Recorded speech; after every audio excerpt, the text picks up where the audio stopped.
CPI Ambedkar కాలనీలో ఉన్నటువంటి కార్యాలయం ముందు పార్టీ జెండాని ఆవిష్కరించుకోవడం జరిగింది.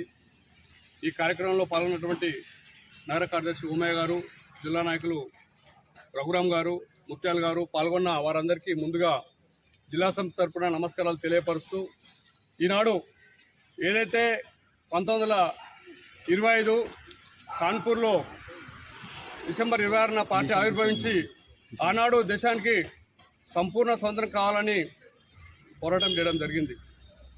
ఆనాడు ఈ దేశంలో ఉన్నటువంటి కార్మిక వర్గానికి కూడా కొన్ని హక్కులు కావాలని చెప్పేసి డిమాండ్ తోటి ఎన్నో పోరాటాలు, రాజీలేని పోరాటాలు నిర్వహించడం జరిగింది.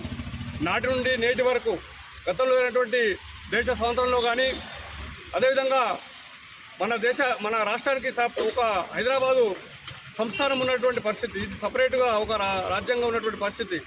దీన్ని భారతదేశంలో విలీనం చేయాలని చెప్పేసి భారత కమ్యూనిస్ట్ పార్టీ ఎన్నో త్యాగాలు చేయడం జరిగింది.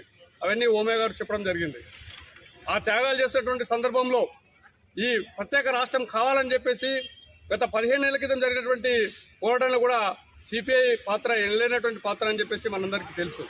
ఈ సందర్భంలో ఈ తెలంగాణ రాష్ట్రంలో కానీ, భారతదేశంలో కానీ సిపిఐ కార్మిక, అదేవిధంగా విద్యార్థి, యువకుల, మహిళల సమస్యలపైన రాజీలోని పోరాటాలు నిర్వహిస్తూ ఉన్నది. అదే సందర్భంలో సిపిఐ పార్టీకి సంబంధించినటువంటి 100 సంవత్సరాల ముగింపు సంబంధించినటువంటి బహిరంగ సభ ఖమ్మంలో జనవరి 18వ తారీఖున నిర్వహిస్తూ ఉన్నారు. దాదాపు 5 లక్షల మందితో నిర్వహించేటువంటి సభలో నిజామాబాద్ జిల్లా నుండి కూడా పెద్ద ఎత్తున పాల్గొనాల్సిన అవసరం ఉందని చెప్పేసి సందర్భంగా ప్రజలకు, కార్మికులకు కోరుతా ఉన్నాను. ఏదేమైనా కానీ 101వ సిపిఐ ఆవిర్భావ దినోత్సవాల స్ఫూర్తితోటి మరిన్ని ప్రజా సమస్యలపై పోరాటానికి సిద్ధం కావాలని చెప్పేసి మరోసారి ప్రజలకు తెలియపరుస్తా ఉన్నాం.